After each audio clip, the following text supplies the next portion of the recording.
So, welcome to another episode wherein we're going to talk about another Arsenal news and stuff. Arsenal players, of course, on loan. Fantastic performance from William Saliba. It was a derby night, and William Saliba made sure that he did not make any mistakes. But more importantly, we're also going to talk about Matteo Guendouzi's performance against Paris Saint-Germain yesterday night. Of course, there's going to be an insight about Jude Bellingham to Arsenal. Of course, you've seen the thumbnail, and that's the whole reason why you've clicked in this episode. So stay tuned for that, of course. And of course, we're also going to talk about other transfer news that are hitting the market. Lacazette, this is a fresh problem. Lacazette new contract, is it the right thing?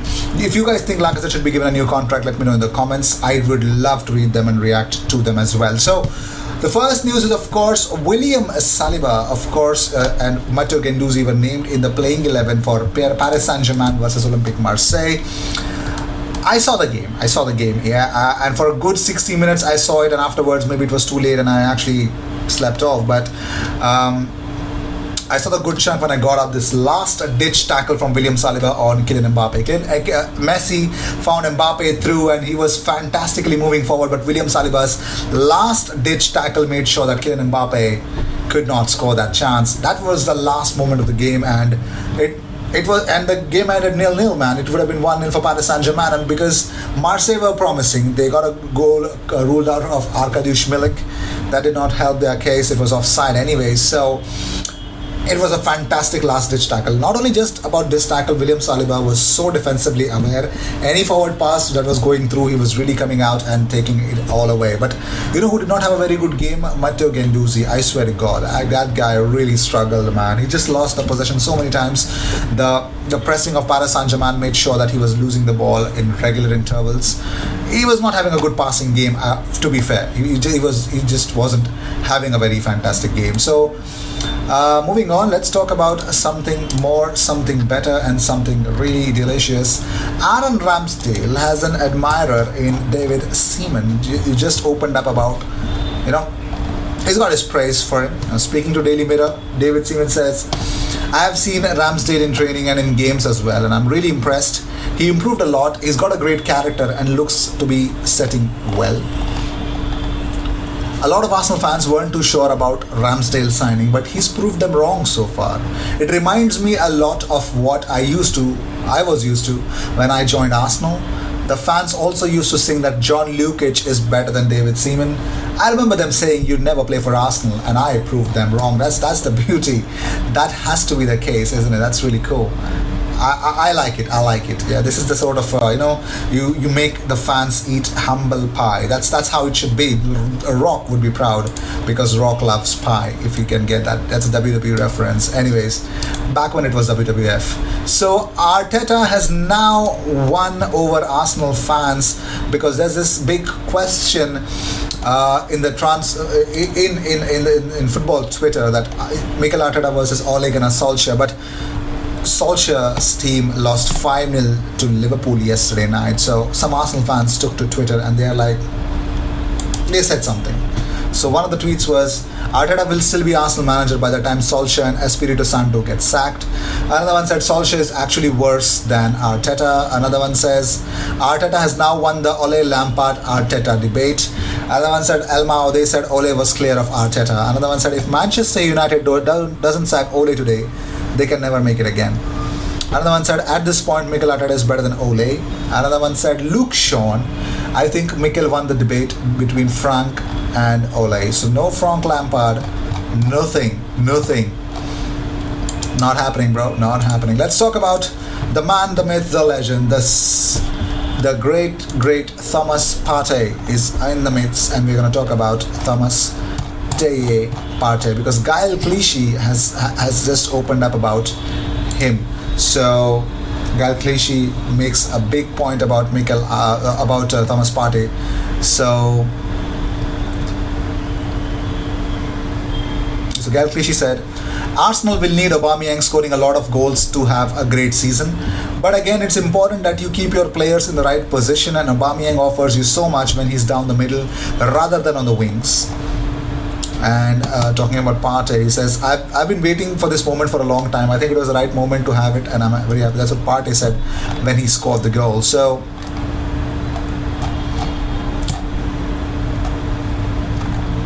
it's funny because Gal Clichy talks about yeah, yeah. Let's just keep it that way. Yeah. Maybe there's something wrong with the article that misled us, but let's move on. Let's move on to some other news. Well, we got Jude Bellingham. Finally, the Jude Bellingham news is here. So, Kevin Campbell has suggested that there's no reason why Arsenal cannot sign Jude Bellingham. This was his old, I've actually picked up his old article about Jude Bellingham. He said that Jude Bellingham, why not? Arsenal, why can't they sign Jude Bellingham? He said a lot of things, but there's a reason why I picked out. This is one of the oldest things that he said. So let's talk about his recent ones now. So Kevin Campbell opened up about that Lacazette should be signing a new deal. He says, I just think Lacazette has got to play the number 9 because that's his game. Yeah, that's his game. He's good with his back to goal and brings a lot of quality.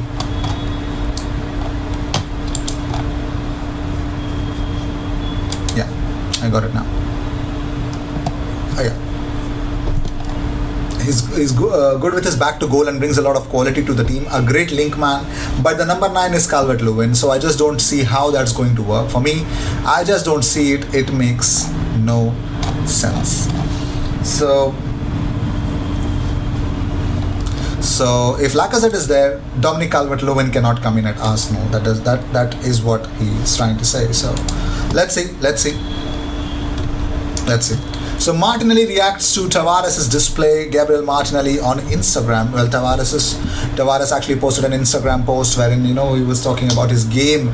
He says, "Good Nuno, you are an ace." That's what Martinelli commented on his Instagram post. That's really sweet from Gabriel Martinelli. Well, not in terms of the game time that Martinelli is getting in, but what he's doing off the pitch. Yeah, that's kind of cute. So Arsenal are about to receive a £12 million windfall by selling off Dinos Mavropanos and Matteo Guendouzi. Guendouzi is really doing a fantastic job for his Marseille team. He was also a captain once, I remember, from Olympic Marseille. But the best part is this guy, Konstantinos Mavropanos, will fetch Arsenal 3 million euros, I guess. 3 million euros. Yes, 3 million euros, but he's been fantastic. To be fair, he's been really good for Stuttgart, scoring bangers. So Newcastle United are interested in signing Alex Lacazette, according to the Sunday People. Lacazette has less than 10 months remaining on his current contract at the Emirates Stadium, and the aforementioned report claims that Magpies could try and tempt the Frenchman to join Alan Saint-Maximin at St. James's Park.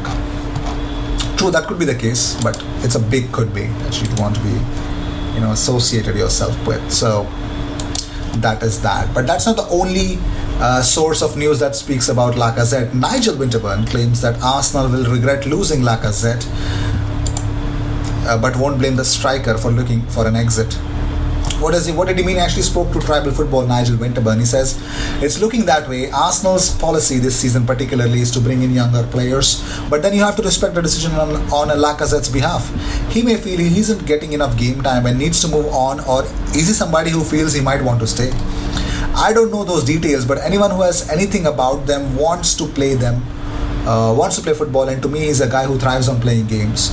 I'll be disappointed to see him go if he does leave, because I still think he has an important part to play for Arsenal. Very well. So now the question again arises, would you offer Alex Lacazette a contract if you have an Arsenal DNA in you? If you are an Arsenal fan, you will not ignore this question, because it's a very serious question. Do you want to give Alex Lacazette a new contract? Let me know in the comments. By the way, Ben White has actually praised, or rather spoken about, Takehiro Tomiyasu to Stadium Astro in his recent interview about him. So this is what White had to say. White said about Tomiyasu, obviously you've all seen how he's performed when he's playing for Arsenal. He's such a nice guy. He fitted straight in when he came.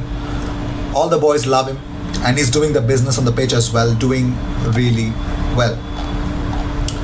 Well, then that is that. Tomiyasu is having a fantastic night, and his Arsenal mates are enjoying what they're seeing from the Japanese international. So with this, we'd like to end this episode. If you came to this channel and if you're not subscribed to this channel but you seek daily Arsenal content, consider subscribing, lad. What's wrong? And even if you're a lady, mi amore, I don't know what that meant. Sorry. So please consider subscribing. If only if you're seeking daily Arsenal content. It's not an obligation that you have to subscribe if you just stumbled upon this channel. But yeah, daily Arsenal news. That's what it's all about. Transfer news, everything. So yep, that's all, and I will see you in the next one. Until then, cheers and wagwan.